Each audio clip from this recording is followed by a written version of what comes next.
and welcome to Gentoo. I'm Mackenzie Doherty, and this is your source for all things video game and tech related. Let's start things off with this week's up-and-coming releases. You can look forward to seeing these titles and many more released throughout the month on your favorite platforms. This week's releases are Injustice 2 for the PC, November 14th. LA Noire for the PS4, Xbox One, and Switch, November 14th.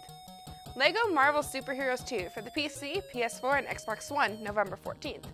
Rocket League for the Switch, November 14th. Rhyme for the Switch, November 14th.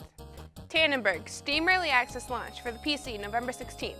Spark for the HTC Vive and Oculus Rift, November 16th.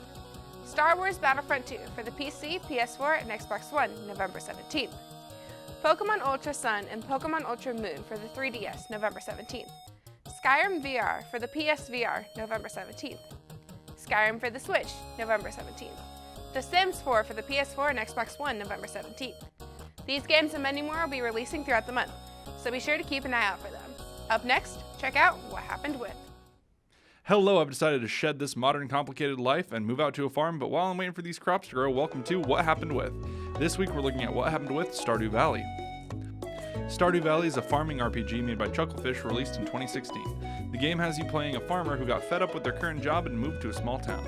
The game has many different ways to play. You can focus on farming, or spend time fishing, or maybe you'd like to go to a cave and fight some monsters and break some rocks.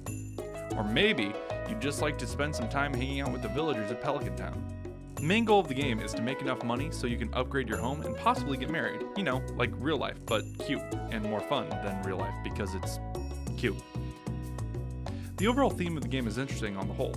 You could say that the main focus of the game is about big business moving in and killing small towns. Whether or not the town survives is really up to you.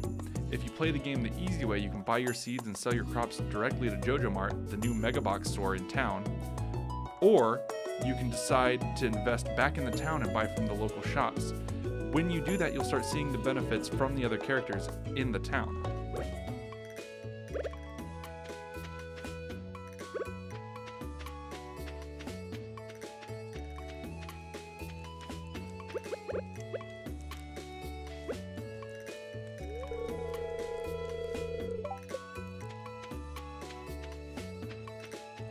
For an indie game, Stardew has done very well being released on every major platform to date. One of the reasons that the game got so popular was due to a kind-hearted group of Redditors in 2016. A thread appeared on Reddit about somebody who saw that people were pirating the game.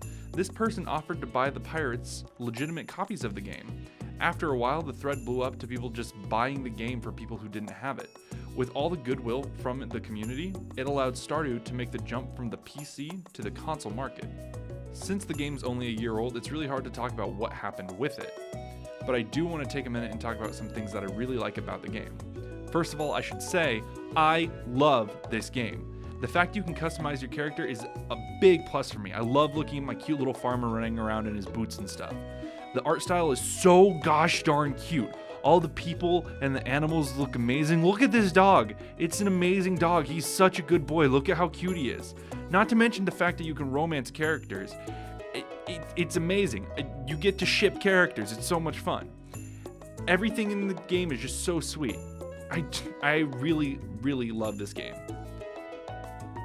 So, anyway, what happened with Stardew Valley?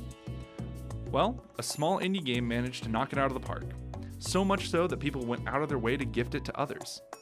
I'm Nathaniel, and you're watching Gentoo. Thanks, Nathaniel. Niantic is reportedly in the works for a 2018 augmented reality game similar to Pokemon Go, and its predecessor, Ingress. This time, the franchise being featured is the Harry Potter universe. We're incredibly excited to announce this next step in the evolution of AR mobile entertainment, the developer said in a post on their website. With Harry Potter Wizards Unite, players that have been dreaming of becoming real-life wizards will finally get the chance to experience J.K. Rowling's Wizarding World. Players will learn spells, explore their real-world neighborhoods and cities to discover and fight legendary beasts, and team up with others to take down powerful enemies. We're thrilled to partner with Warner Brothers Interactive Entertainment and WB Games San Francisco's development team to bring this magical and beloved series to life in a brand new way. Details on this app are scarce, but rumors have been flying about a Harry Potter Niantic game since last year. When Niantic officially said they weren't working on the game, and the story was a hoax by Snopes, while Pokemon Go still reported 65 million active users in June, server connection problems and bugs stifled its launch. Let's hope they've learned from their mistakes moving forward. We will continue after some commercials, but first, here's Insight on Esports. This is Insight on Esports, and I'm Sean Nino. We start this week off with some somber news. Former Overwatch pro player and coach Dennis Internet Hulk Hawelka has died. 30-year-old Hawelka was set to take a position as Team Liquid's League of Legends head coach for the 2018 season. In Overwatch World Cup news, the entirety of the event took place over one weekend, and it was jam-packed with some high-octane and high-level strategy. To start the quarterfinals, Sweden 3-0'd the chaps from across the pond. Sweden made easy work of the United Kingdom. Our neighbors to the north battled the Australians to a close 3-2 victory. Australia took a 2-0 lead on Oasis and Kings Row, but Canada took Hanmura, Junkertown, and Nepal to seal the win. China took on France, and after China won the first map, France won the final three to advance to the semis. The good old US of A took on the South Korean overlords in the last quarterfinal. The US won Nepal, then dropped Eichenwald. The third map tied, so each team was at 2 rounds.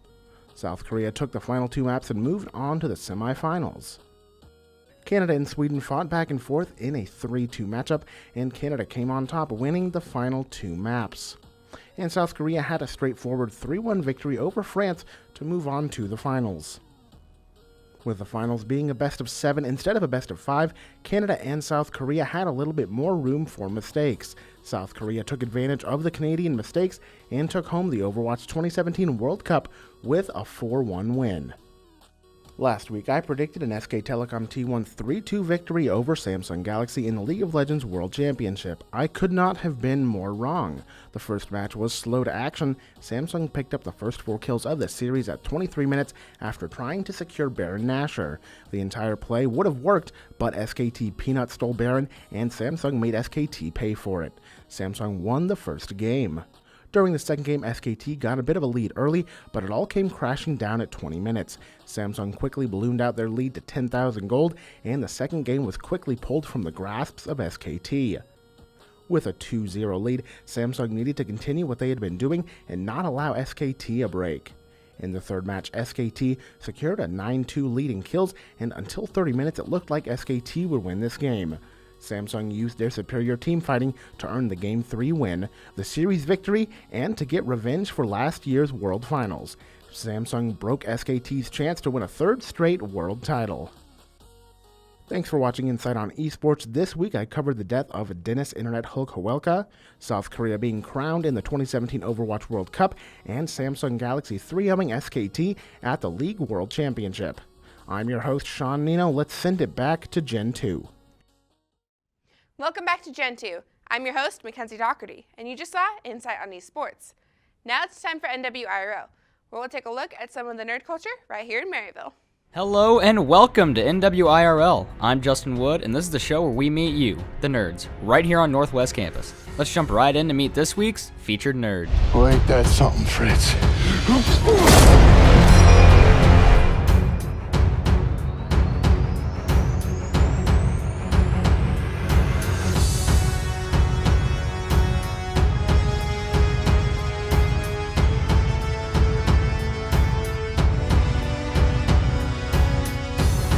My name's James Henson, and I'm the Director of Student Recreation and Competitive Sports at Northwest Missouri State University. So what caused me to decide to hold a World War II tournament for Call of Duty? Well, I just really wanted to have some non-traditional or alternative sports in our schedule, and Call of Duty we've had in the past. We played it last year as well, and it was cool that it was coming out so close to when we wanted to have the tournament. So we decided to go with it. We had a pretty decent turnout as well. We have held previous Call of Duty tournaments, and they've turned out really well. Some of we've also held other esports tournaments as well, like FIFA, obviously Call of Duty, Madden, some sports games, but we've also done Wii Bowling and and some other like Mario Kart as well. And we've tried to actually do life-size Mario Kart and the Mario Kart game and have a point system for that as well. So we've done a little bit of everything. We try to showcase some of those games at Late Night at the Rec, which is another special event we do, and then also intramural sports. So I haven't played the last couple of Call of Duties because I don't do the jetpacks. So it's really good to see boots on ground. That's what brought me back into the game. My all-time favorite game, I gotta say Black Ops 2. I definitely grinded that game more than any other. My go-to class, it started off being snipers because that's what I was really good with. But now I'm going to bar and infantry. How I did in the tournament, I started off good. I ended up with 1-1, so not too bad. I'm Joshua Schmitz, and you're watching Gentoo. Thanks, guys. If you, your event, or your organization want to be featured on NWIRL, you can message us on Facebook or email respawn_knwta@gmail.com with the subject line NWIRL. Like Superman and Lex Luthor, Intel and AMD are putting their differences aside for the first time, being in an effort to evolve. The two rivaling tech companies are working together on a new unified chip that integrates Intel's core CPU architecture with AMD's graphics technology. The chip will be smaller and less power-consuming than a current-gen notebook GPU, while still boasting high performance and a new type of graphics memory. Intel says we'll be hearing more about this chip in the coming months, and we may see it as early as Q1 next year. Now you're going to see a special pack, courtesy of Gentoo. Hey everybody, writer and creative director for Gentoo, Devin Van Zant here. This week we're going to try something a little bit different with this time slot. We're going to try out a new whistleblower segment called We Apologize. A couple of weeks ago, our sister show Nerd Central ran a story about Dragon Ball Super that may not have been entirely true. Let's take a look at that. A bit of anime news came to our attention. Dragon Ball Super introduced Goku to his new form. Goku uses his Kaioken technique to reveal that he is the legendary Saiyan. The show's been on for a couple decades. I'm actually kind of surprised that it took him this long to do it. Let's talk about the other trailer that we mentioned before the break. On October 9th, during the Monday Night Football game between the Minnesota Vikings... Okay, the first thing I want to address here is that we are in fact not seeing Dragon Ball Super footage for this story. What we're seeing is Dragon Ball Z footage and also footage from a special called Episode of Bardock.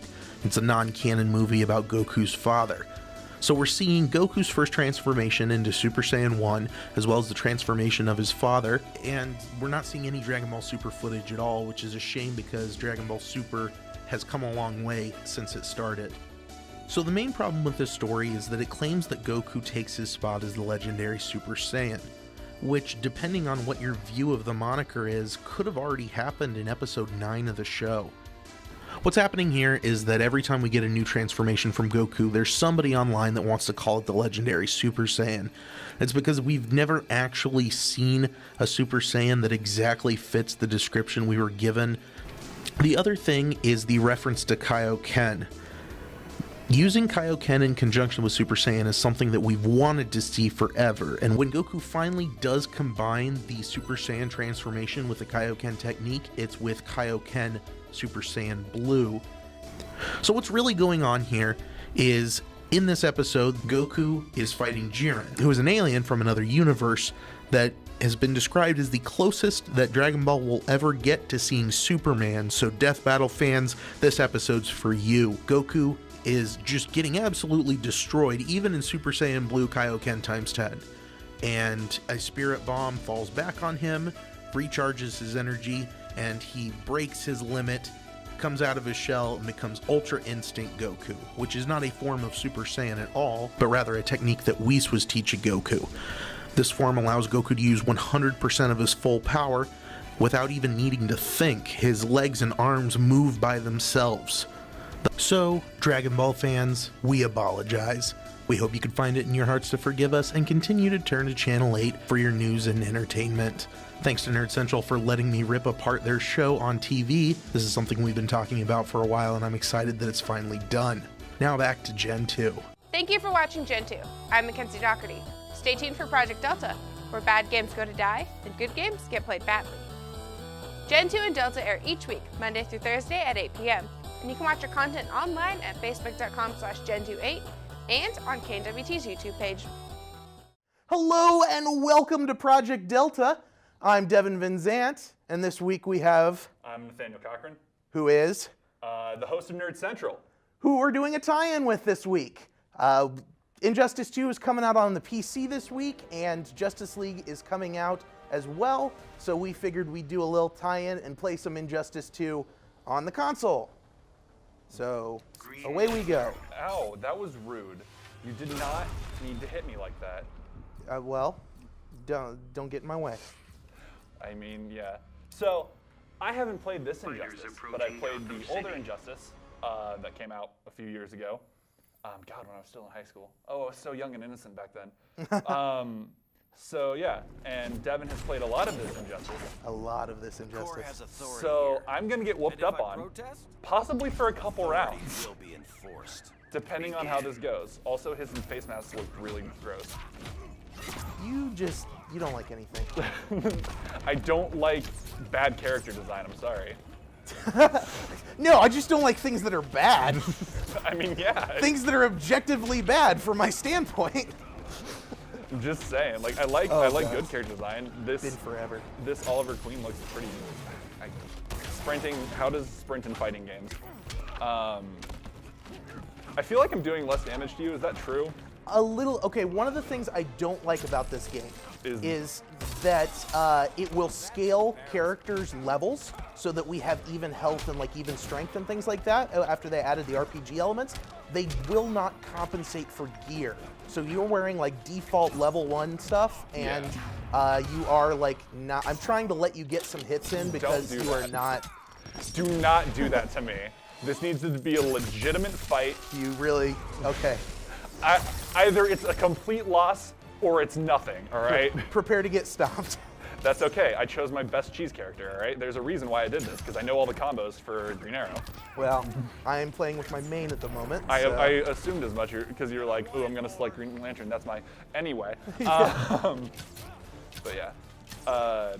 You know, I like the DC Universe. Justice League is going to be interesting. It's one of the first times I've been intrigued somewhat. Get the spotlight off me. I hate being in the spotlight. Anyway, I've been intrigued somewhat in any comic book movie. Oh, cool! You did a Kyle Rayner thing. That's awesome. Hal Jordan does that all the time. What?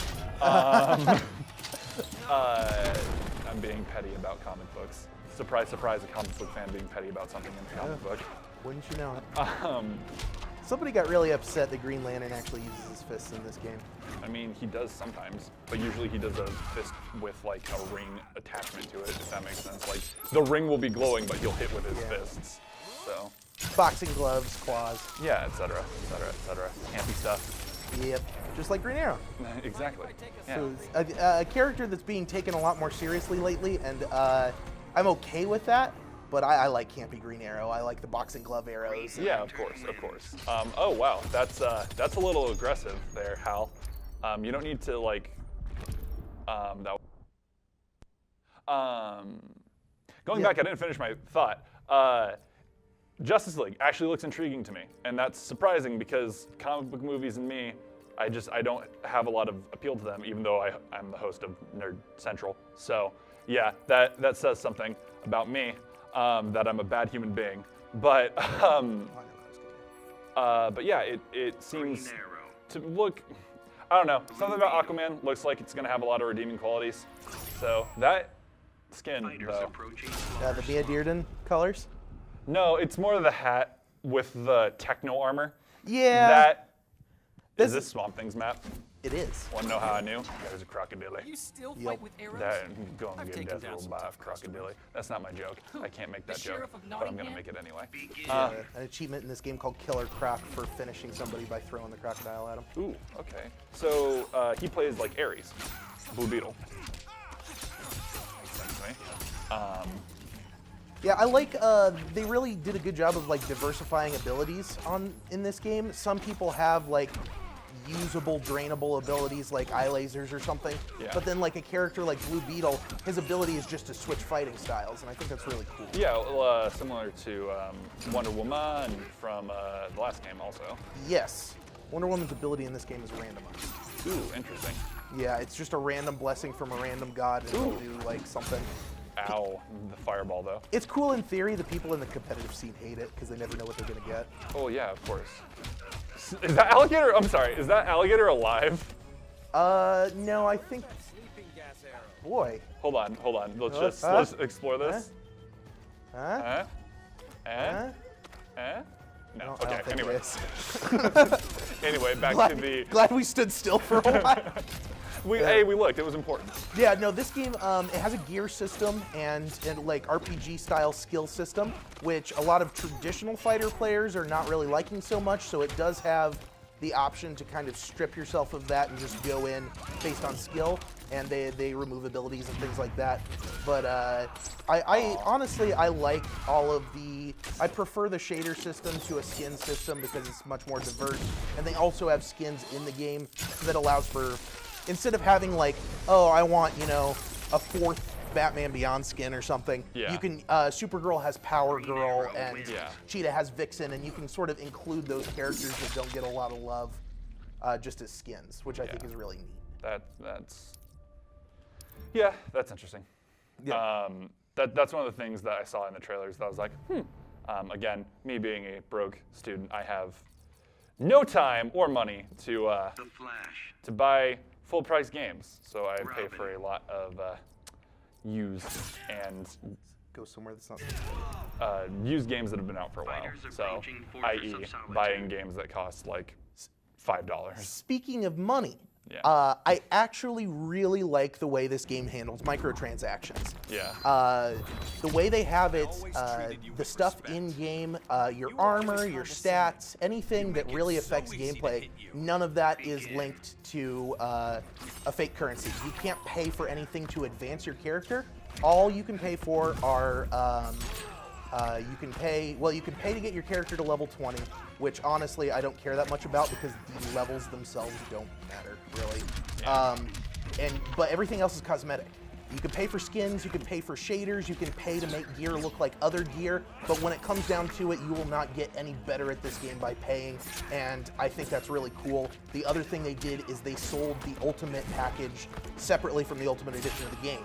So you can go out and pick up a copy of this, you know, used, or wait for it to go on sale or something, and then, you know, play the base game, and if you want the Ultimate Edition of the game, you can, you know, save up for a couple weeks, and then you only, I think, end up paying like $1 more for it if you buy them separately. Yeah, that's interesting. I know you're focusing on this, but time. Yes. Well, thanks for joining us this week. There's going to be exclusive Justice League gear in this game coming up, so be on the lookout for that. And stay tuned for Nerd Central. You can watch us Monday through Thursdays at 8 p.m. and Nerd Central at 8:30. I just want to point out, please keep this in.